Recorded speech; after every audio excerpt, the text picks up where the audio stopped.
Hai, selamat datang di kelas Ilmu Gizi bersama Lutfi.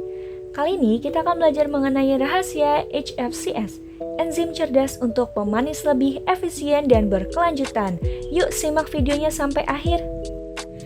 Tahukah kalian apa itu HFCS? Adalah sirup jagung tinggi fruktosa atau high fructose corn syrup yang terbuat dari pati jagung yang telah diberi enzim untuk mengubah glukosa menjadi fruktosa.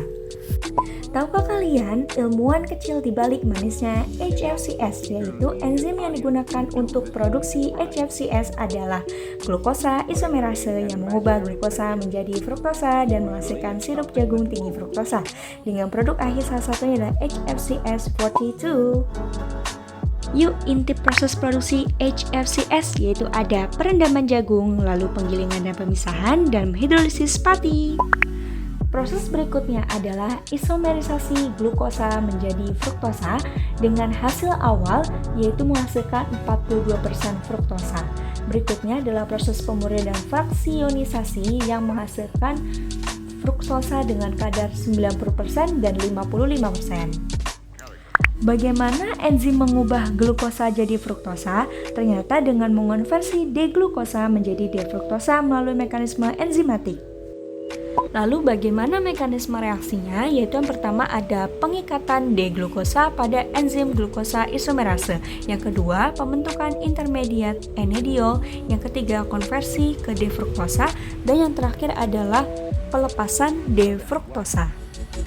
Pasti kalian bertanya-tanya, glukosa isomerase berasal dari mana? Yang pertama adalah berasal dari bakteri. Bakteri ini lebih umum digunakan dalam industri, contohnya Bacillus coagulans. Yang kedua adalah jamur, namun lebih jarang digunakan, seperti Aspergillus niger. Kenapa sih industri makanan lebih memilih HFCS? Karena yang pertama, efisiensinya tinggi, biaya produksinya lebih rendah, stabil pada suhu dan pH tinggi, dan lebih ramah lingkungan. Berikutnya, faktor apa saja yang mempengaruhi aktivitas enzim glukosa isomerase, yaitu adalah pH optimum sekitar 7 hingga 7,5, lalu suhu optimum, ion logam sebagai koofaktor, dan yang terakhir adalah kehadiran inhibitor produk. Berikutnya, dampak HFCS pada lingkungan dan keberlanjutan dalam industri, yaitu mengurangi ketergantungan pada gula tebu dan lebih ramah lingkungan. Berikutnya adalah meningkatkan umur simpan produk dan efisiensi biaya produksi karena HFCS ini lebih murah dibandingkan sukrosa.